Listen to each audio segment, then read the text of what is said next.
What's up, y'all? This DSA1 UGA fan ranting opinion. Finna holler at y'all about this SEC championship game.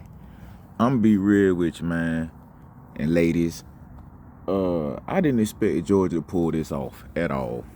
I ain't gonna lie to you, cause Georgia, as most of us have seen and rolled with Georgia always nut up when they play Alabama, whether it's Saban or the Bull.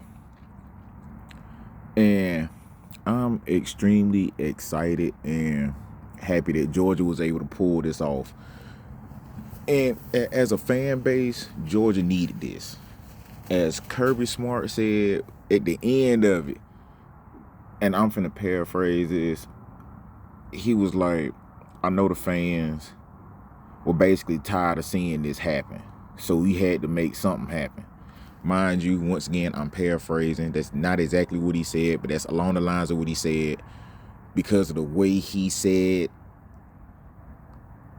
the words at the end of the game. He was basically saying that. And two, I really can't remember what he said at the time, and I wasn't finna take the time to go look this stuff up just to come drop this video for y'all.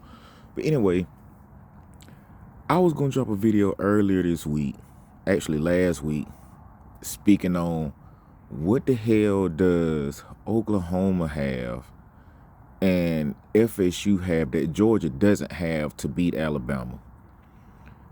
And it was annoying to me that Florida State played Alabama in their first game and knocked Alabama off.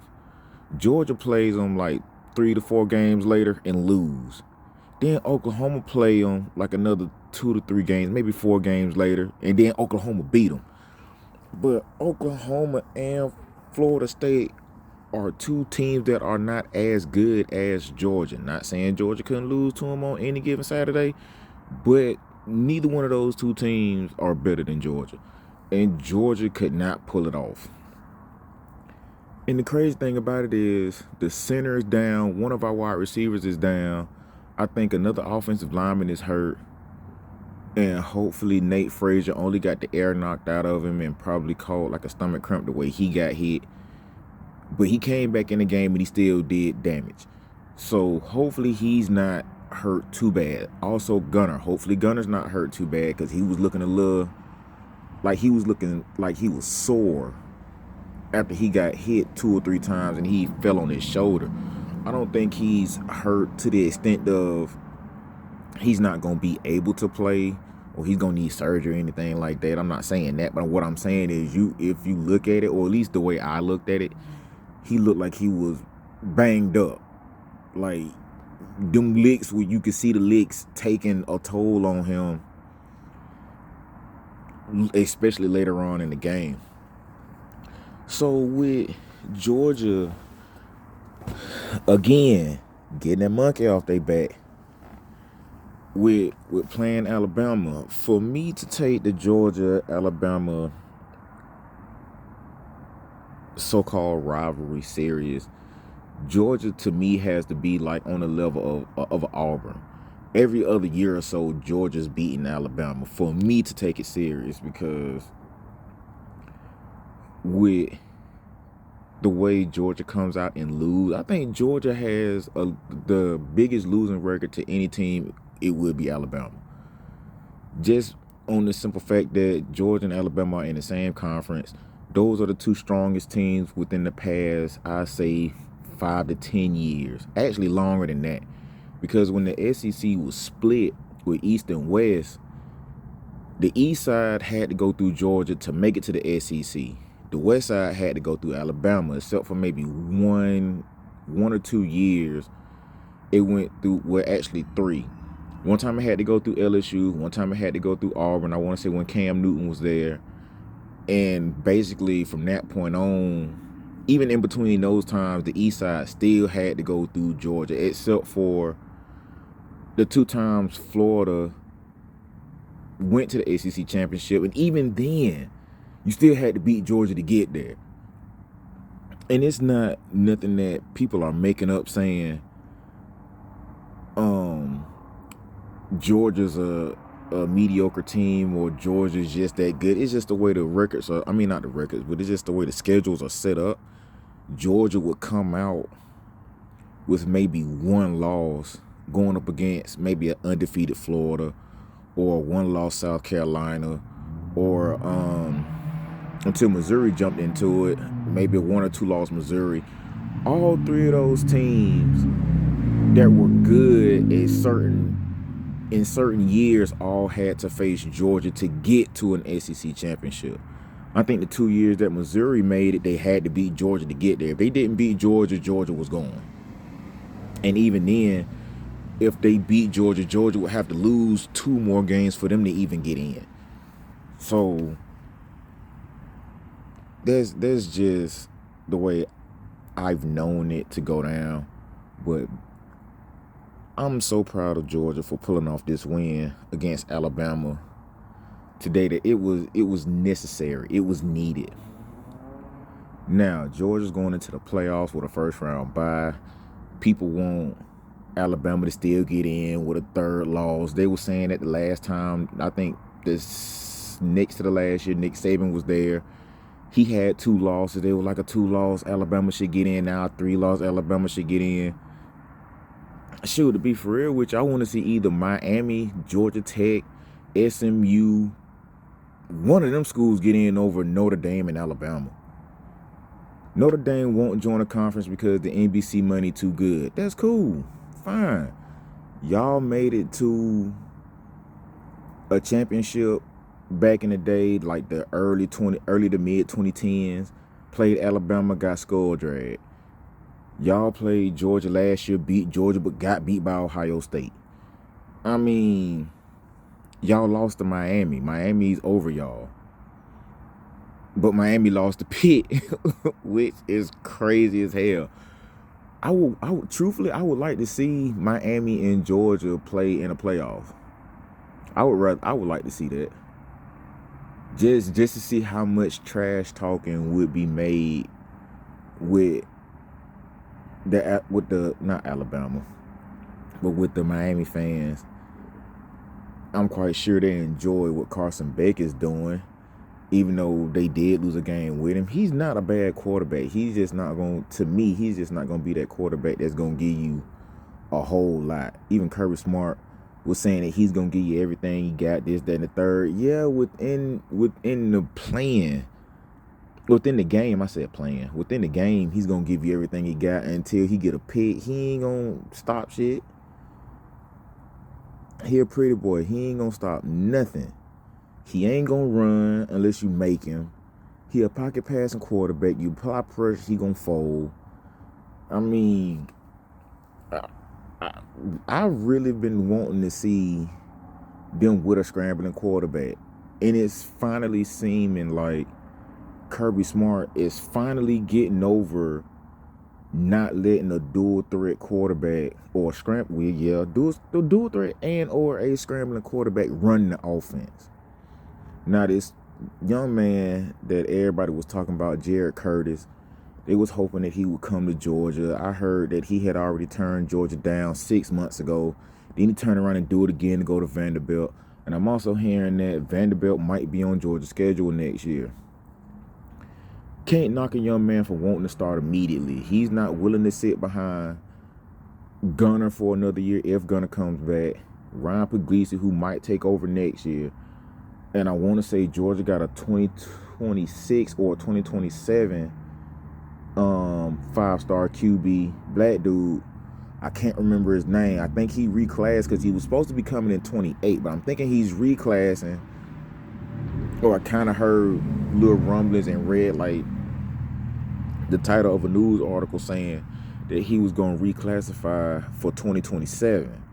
So he'll be coming in a year early than what he should be, which to me would be good. You come in a year early, learn that first year, and then you really get a chance to take off, hopefully, after that. Because if Gunner's going to be there next year, then he's gone. Puglisi going to have 2 years, 27, 28, and he'll be behind Puglisi in the 27 class. So if he sits out, if he don't transfer, I really would like for him to stay and see how good he can become, because I would like to see another black quarterback at Georgia. Justin Fields didn't work out. Mark Richt didn't really let DJ Shockley take over until his last year, because I really think he should have started a year before that. Not even started, but really got a chance to take over the year before that. I want to see that. I really do.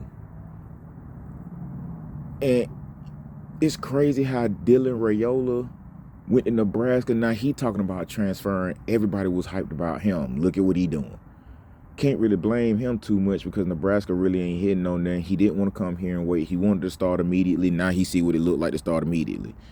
There was another quarterback that wanted to start that also left around the same time. I mean, decommitted and committed to somebody else around the same time Dylan Raiola did. And he's pretty much going through the same situation. I can understand the method to the madness when it comes to sitting behind a starting quarterback and learning the position, so when you do get a chance to come in, you get it. But the thing that annoys me with Kirby is when Kirby is like blowing teams out, he'll let them jump in like 3 minutes after the fourth quarter started and then let them run that.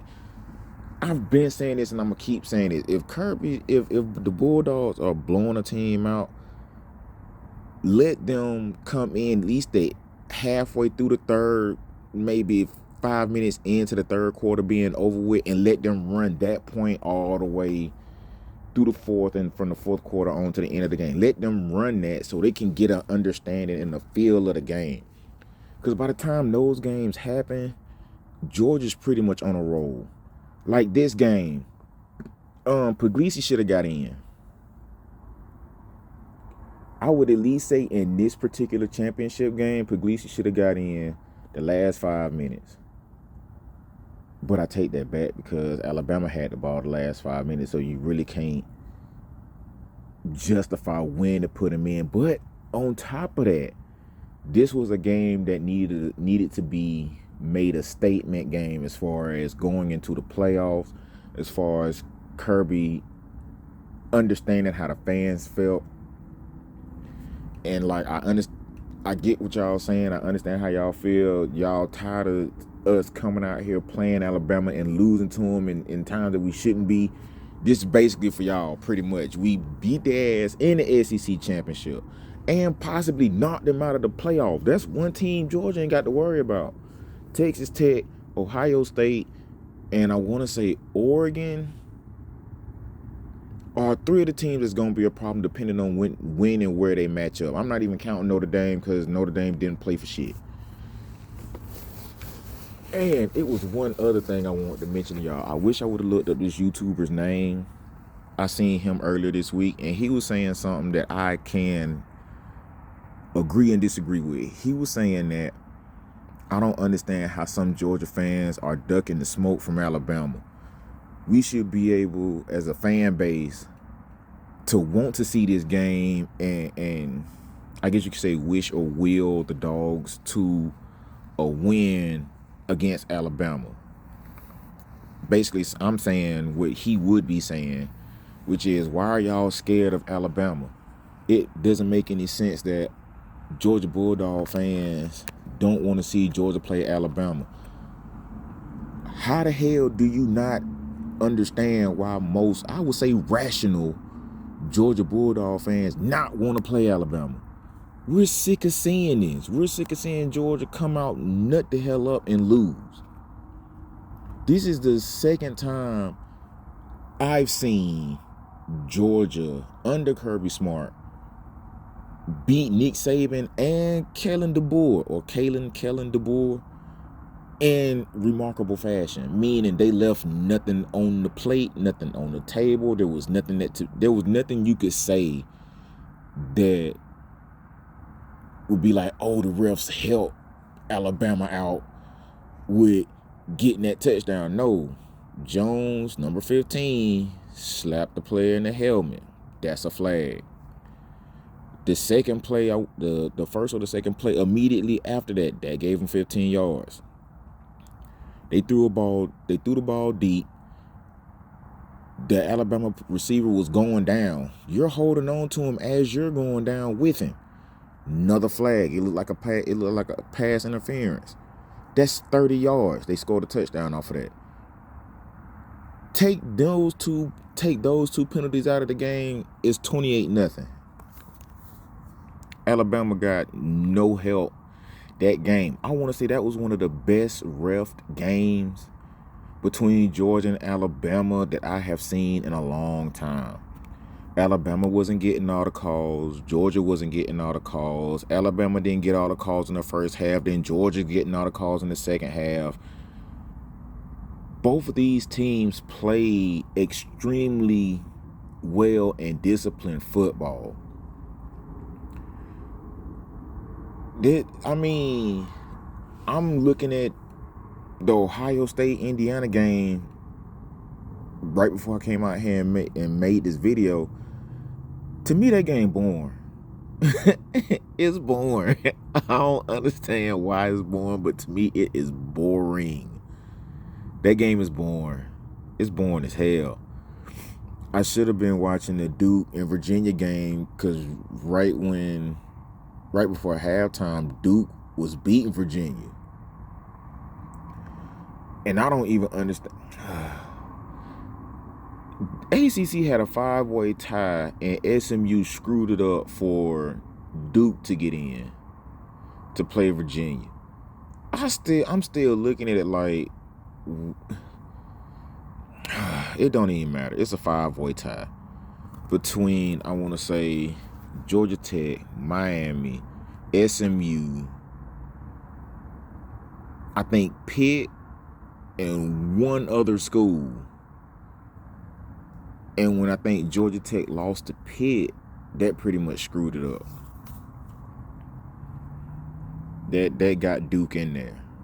Now that Duke in there, Duke has more losses than Virginia does, and they're losing at that point in time the last time I checked. But the YouTuber who made that video, man, you got to realize folks are tired of that. And you already know it. You're a Bulldog fan. You done, depending on when you've been watching Georgia play Alabama and how long you've been watching, you would know what the situation is. Most of us rational Georgia fans, we don't believe a win happened until it's all zeros on the clock and confetti is falling or the game is over with.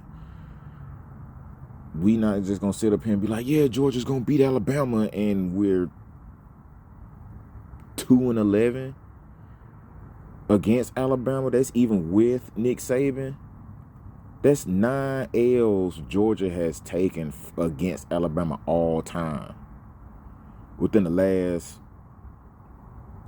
3-4 years, Georgia has beaten Alabama twice, but Alabama has beaten Georgia, I want to say 4 or 5 times. I want to say 5. Because the Board has won, I want to say at least 2, 3. Let's just say 3 with the most recent win that Alabama got earlier in the season. Georgia has won 1. Kirby has won 1. So that's 1-4. And then he lost to Nick Saban, I want to say twice before he got up out of here. So that's 1-2. So 2-6. But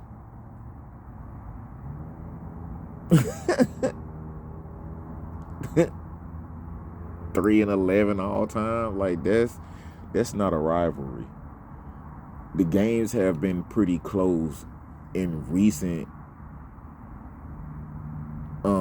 scheduling and times that Georgia has played Alabama. The games have been close, like extremely close. I think the biggest blowout was the 2020 season. No, the 2021 season when Georgia played Alabama in the SEC championship. No, they played Auburn in the SEC championship, but played Alabama the following year in 22.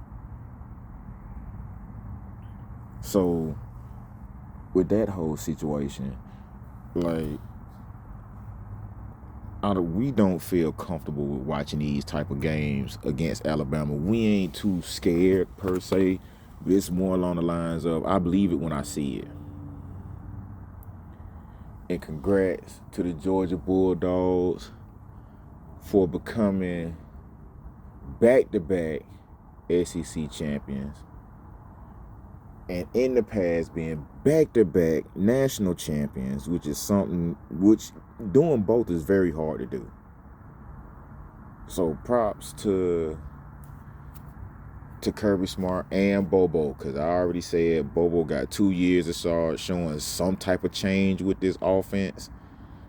And like Big Dog Brett was saying, he was frustrated with the way Georgia came out looking. I was looking the same way, like, what the hell is this? Even Kangaroo Black was feeling some type of way, and I can understand that. I ain't even I should be talking shit, because Kangaroo Black be talking hella shit about these dogs. But him and Uncle Lou both talk hella shit and eat their crow when it happened. I ain't even gonna speak on that. But KB gave us props, which he always does. He give us props when we deserve it, and I give Alabama props when they deserve it. But this time we finally, it's like we stepped over a major gap in the trail to beat Alabama and possibly knock them out of the playoffs, and then possibly be the only SEC team to win a national championship. Because like I said, I only see Ohio State, Oregon, and possibly Texas Tech being a problem. Depending on how everything shake out, I possibly seeing them being a problem, because I really want Georgia to get that get back against Notre Dame in the playoffs. But Notre Dame is such a lower ranked team, they might not even see Georgia in the playoffs. Like, I seriously doubt it. Because it might be Georgia, Ole Miss,